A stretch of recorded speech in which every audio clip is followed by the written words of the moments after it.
everyone, how's it going? For today's video, I'm proud to present an up-close and personal in-depth look and review of the 2015 Volvo V60 Cross Country. We'll start it up, show the engine, get an exhaust clip, go over the performance data, take a thorough road test, and show you many of the unique aspects of both the interior as well as exterior. And so, without further ado, let's go ahead and hop on in, start it up, and let it run. Our tester features a remote smart key access system, so all you have to do is just keep the key fob in your pocket and locate the touch sensors on all four door handles. For example, on the driver's door, to lock, just tap the little depressed portion.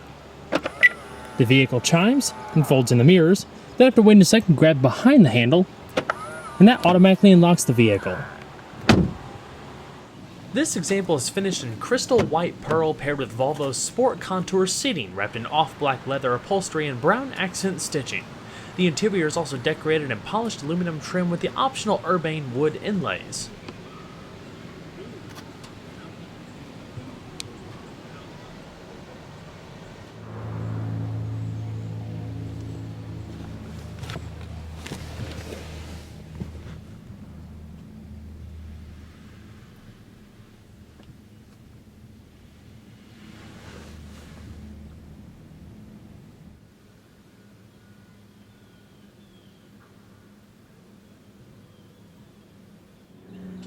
In order to start, all you have to do, just keep the key fob within the interior, put your foot on the brake, and then hit the dash mounted button to go.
Our tester is equipped with the optional speed-sensitive rack and pinion steering with electric power assistance. You can even adjust the steering force feedback through the infotainment system from being more relaxed to a heavier weighted feel.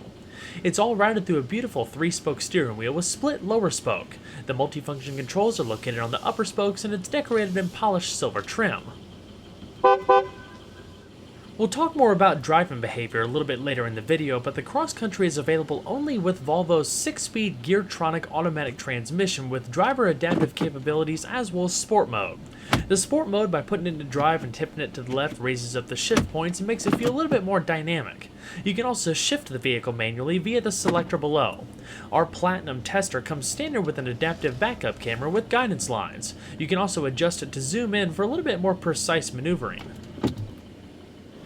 Of course, later on in the video, I will be covering all the interior electronics and features and show you how to work most of it, but one thing I wanted to highlight before we get started with the exterior was the reconfigurable instrument display as well as the infotainment system. The left-hand side stalk here, which normally controls your turn signals and high beams, also controls the driver information system. So if you hit OK, it brings it up in the center of the tachometer. You then use the little rotary wheel to go between the different options. The thing I wanted to point out is themes and the color mode. So if you hit themes, just hit OK to make a selection. You have performance, eco, and elegance. Right now we have it in performance, which is a little bit more dynamic. It has a peak power meter off to the right hand side, vehicle temperature, digital speed readout in the middle, and the red color theme. Heading up to eco replaces the central tachometer for a traditional speedometer. You have an eco meter off to the left as well as a tachometer off to the right. And at the very top is elegant. It's a more simple display. You have vehicle temperature here, speedometer in the middle, tachometer off to the far right. A common theme with all of these gauges is the fact that this little portion of the needle right here is illuminated. So as you increase in speed, that little piece of illumination follows with you to kind of help you keep track of your speed if you're just glancing at it going down the road. The last little piece I want to highlight is color mode. You can go between color mode and contrast mode. Selecting color mode brightens the colors like you see, and it also makes it show up brighter in there, and that goes the same between all the different themes, whether it's eco or performance. So if we're in performance, go over to contrast, dims it out a bit, then put it back into color mode, and it gets all bright again. Now let's go ahead and flip on the automatic HID headlamps, rear fog lamps, and the hazards. All 4 windows are fully automatic. And we'll go ahead and check out the exterior. This year, Volvo introduces 2 new luxury wagons for the North American market, the V60 and off-road-minded V60 Cross Country. They're both designed to add a bit more flavor to the segment, with the Cross Country pitted against other similar-minded wagons such as the Audi Allroad and BMW 328i X-Drive Sport Wagon. The V60 is based on the S60 sedan, which shares basic architecture, powertrains, and interior styling. It offers a smaller, more stylish alternative to the larger XC70 wagon, while adding a measure of practicality over the sedan. It's not a crossover in the same way that the XC60 is, but it's not really a hatchback either, sort of an in-between model.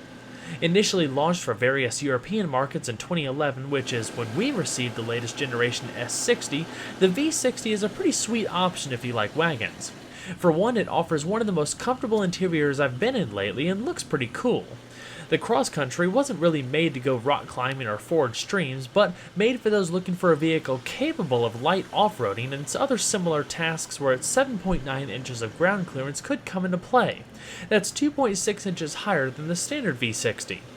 While the V60 is available with 3 different powertrains, including a thrifty Turbo 4 8-speed combo and performance-oriented Turbo 6-cylinder, the Cross Country's selections are simplified to a single well-equipped variant with 2 main trims and 1 powertrain. The T5 all-wheel drive, which, excluding a $940 destination fee, begins at $41,000, and the T5 all-wheel drive Platinum, which starts at $44,650. Our Platinum tester features a few additional extras, all of which lead to an MSRP, including destination, of $49,350. Aside from the increased ride height, the Cross Country also differs a good bit in styling for a mildly rugged and sporty exterior. For starters, both the front and rear fascias are unique, incorporating silver skid plates and standard parking sensors. On the rear fascia, it actually has Cross Country written in the middle, as well as twin polished exhaust outlets. The side sills feature a full-length silver scuff plate, while black fender treatments fill up the wheel wells. The rear windows all receive tinted privacy glass, and to match, the window trim pieces, which are typically polished, and side view mirrors, which are typically painted, are all finished in gloss black for a stealthy appearance. Even the standard chrome grille treatment up front is replaced for a black mesh design. It looks far more aggressive than your standard V60. The Cross Country comes with its own unique wheel and tire package, consisting of 18 by 7.5 inch Nisso Diamond Cut 5 twin-spoke alloy wheels, wrapped in higher profile 235/50 all-season tires for enhanced ride quality. With this setup, the Cross Country is able to hold around 0.85 G of lateral acceleration. Bringing it to a stop from 60 miles an hour and a little over 120 feet are 4-wheel internally ventilated disc brakes that measure 11.8 inches in front and 11.9 inches in the rear. Underneath, there's a fully independent suspension consisting of McPherson struts and asymmetrically mounted coil springs in front with multi-link coilover rear design. Hydraulic shock absorbers can be found at each corner in addition to front and rear stabilizer bars. Despite its off-road styling, the Cross Country's ride is on the soft side, making it a nice cruiser for long highway runs. It drives with a sporty attitude and is pretty fun around the corners. There's a little body roll, but you do have the extra ground clearance. I also like the added ride height, not only for easier ingress and egress, but you do sit taller, similar to what you would find in a larger crossover. Overall length is 182.5 inches with a width of 73.4 inches and a height of 58.4 inches, riding on a wheelbase of 109.3 inches. Total curb weight, as you see here, is around 3,622 pounds. The Cross Country is only available with one of the V60's 3 powertrain options. It's an all-aluminum, turbocharged and intercooled 2.5-liter inline 5-cylinder. The dual overhead cam design also features 4 valves per cylinder, a compression ratio of 9.5 to 1, and a maximum engine speed of 6,500 RPM. It develops 250 horsepower at 5400 RPM and 266 pound-feet of torque between 1800 and 4200 RPM. Acceleration to 60 miles an hour is expected to take 7 seconds, all the way to an electronically limited top speed of 130 miles an hour. Performance in day-to-day driving is excellent. There's a slight bit of turbo lag, but once boost develops, the power comes on strong with no hints of wheel spin thanks to the added traction from the all-wheel drive system. While the standard V60 is available with an 8-speed automatic when opting for the eDrive powertrain, the cross-country 6-speed is a fine choice as it's smooth and quick to shift. The sport mode makes things a bit more fun, but a set of paddle shifters would really bring out the car's character. You won't notice much road noise at all as the car feels very well insulated, hinting more towards the luxury end of the spectrum. All in all, the V60 was an entertaining and relaxing vehicle to drive. Hearing the muffled whistle of the turbo spooling up is endlessly entertaining. The V60 carries a 17.8-gallon fuel tank and surprisingly does not require the use of premium fuel. In fact, regular 87 octane is recommended. Its range is a respectable 20 miles to a gallon in the city and 28 on the highway, averaging between 23 and 24 miles to a gallon.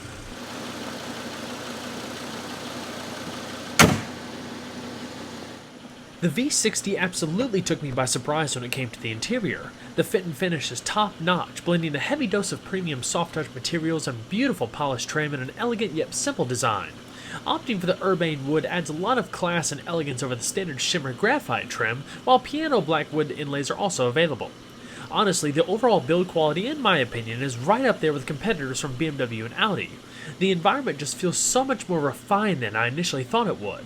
Attention to detail is also quite nice, especially with the more subtle elements like the color accent stitching.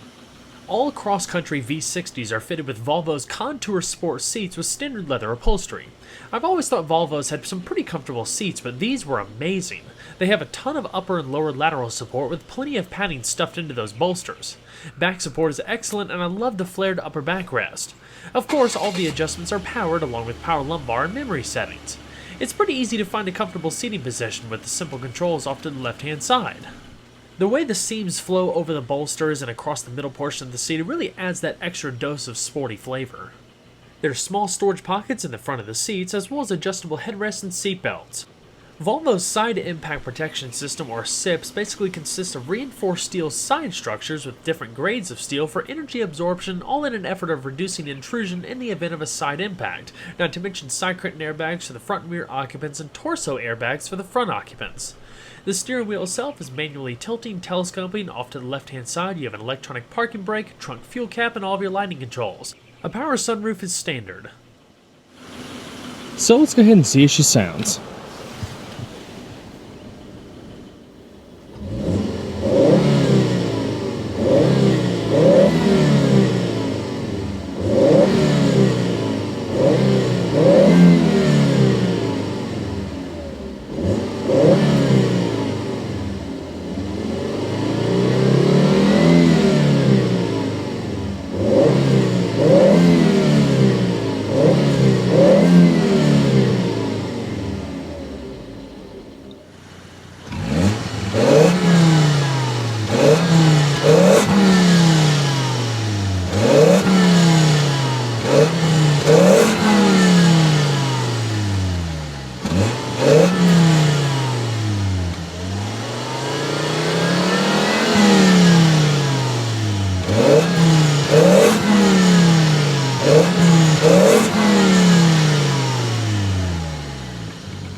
On our V60 Platinum Tester, a high-end Harman Kardon surround sound system is included.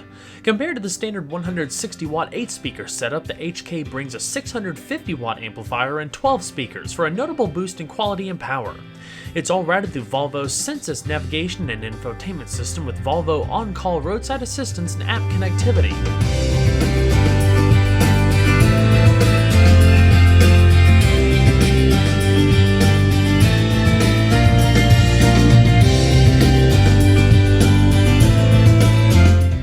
pillars are wrapped in cloth, you have side curtain airbags, grip handles up top, and padded visors.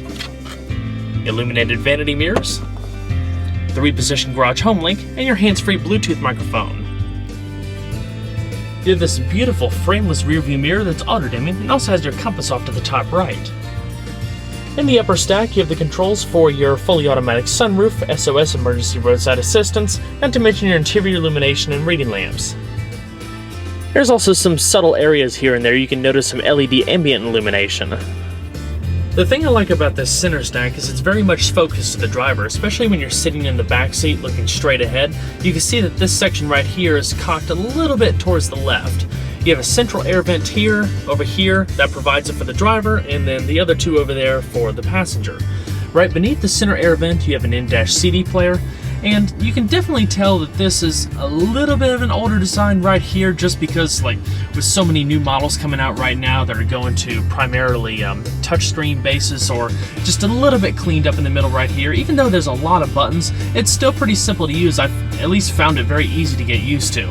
So, like I said earlier, these two knobs up here primarily correspond to the infotainment system. You have your various shortcut keys up top here: my car, telephone, radio, media, the eject for the CD player. Down below here, you have a dialing pad for your telephone that also doubles as the radio presets. Navigation, internet connectivity, track selection, seek, rewind, fast forward, etc. Down below are your climate control settings: dual zone, independent, simple rotary knobs just like up top, and you have 3-stage heated seats for both the driver and passenger. Your different zones are located here, all in the shape of a passenger, which I think is pretty neat. So upper, mid, and floor. Fan speed off to the left, front and rear defrost, recycling, and in the very bottom you can activate your rear view camera here, your downhill assist, parking sensors, forward collision warning, lane departure warning, heated steering wheel, and folding down the rear headrest for better visibility. Very clean, uncluttered center console. Padded armrest in the back with the color accent stitching. You have 2 cup holders in the middle right here that's also illuminated, a 12-volt power outlet, and a good bit of storage underneath here, lined in felt, and has your media inputs, USB, iPod integration, as well as auxiliary.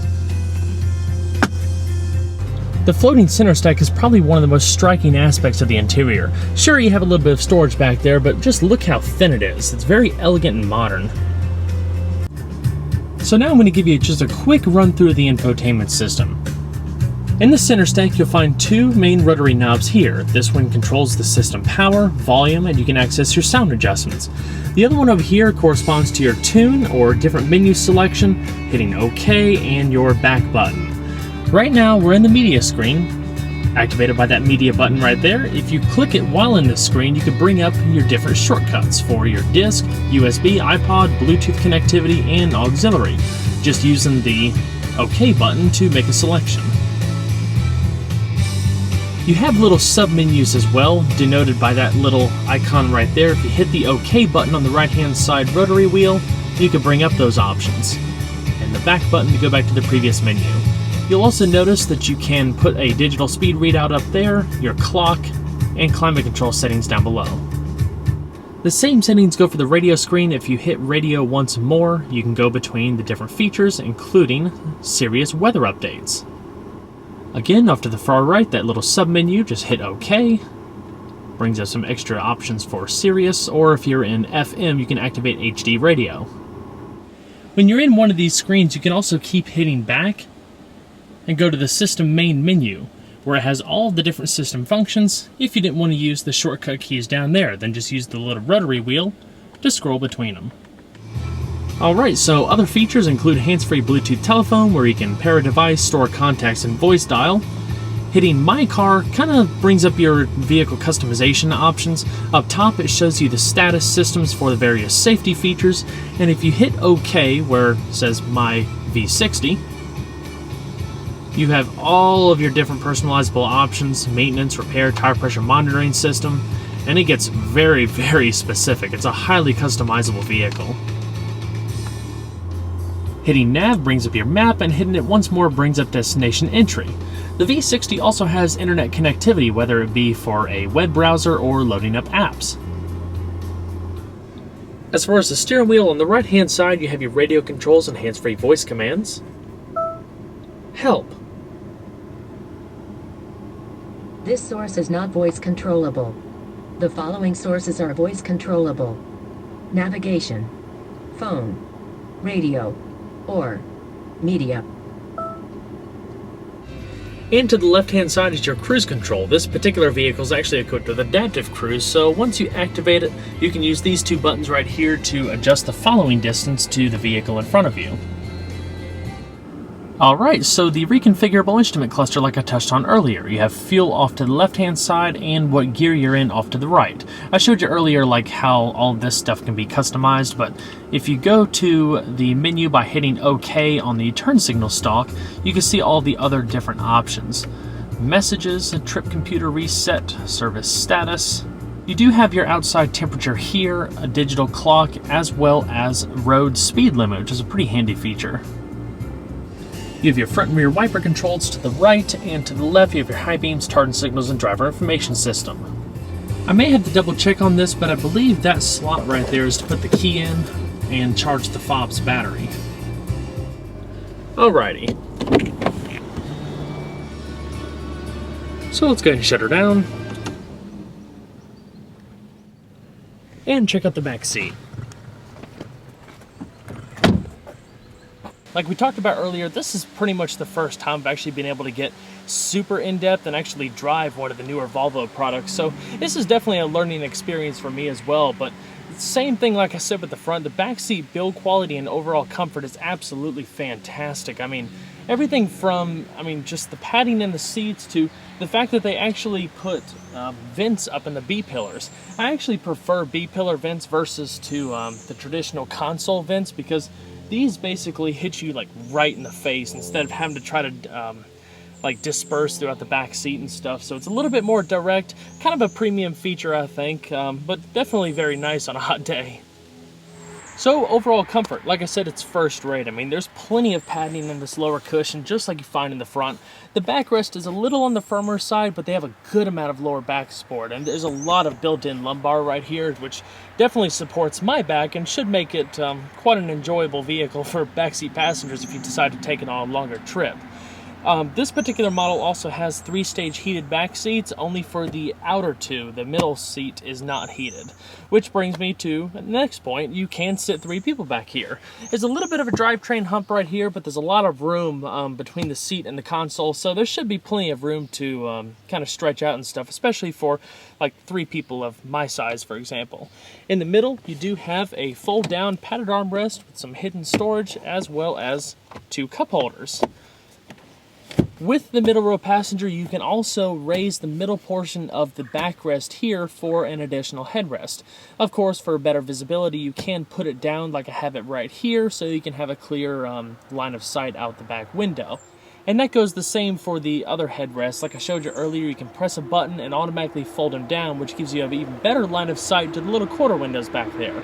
With everything folded down, the V60 actually has pretty good visibility all the way around.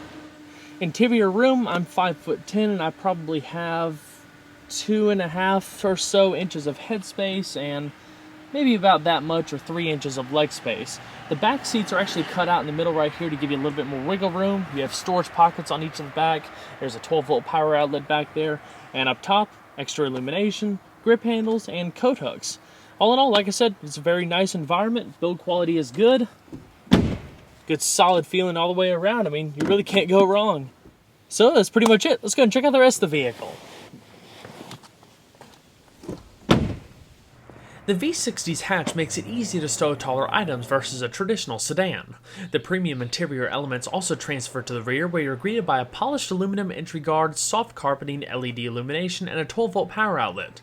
The V60, being a smaller car, is down on cargo space as expected from the XC60 crossover or XC70 wagon, but it still boasts a pretty good amount of space. Folding down the 40-20-40 split rear seat expands total capacity to 43.8 cubic feet. An optional load bar can be had, as shown here, that can provide added holding ability. You can then load items all the way to the top, truly maximizing storage capacity without worrying about things flying into the passenger area under harder braking. I imagine it'd also be a pretty handy feature if you have pets as well. Your spare tire and jacking equipment is located underneath the load floor.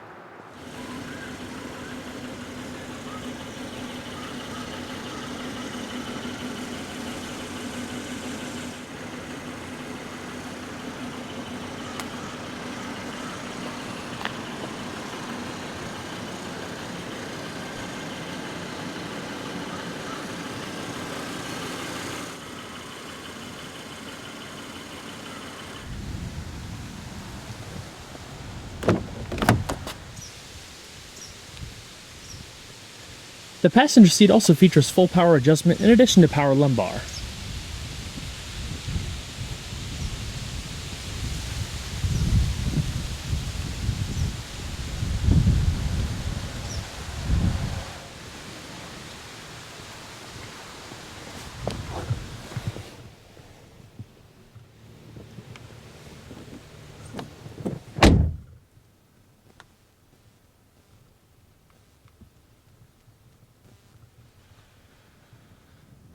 Of course, the padded dash like I talked about earlier. Down below, you have a locking glove box. It's also illuminated and has a ton of storage space throughout.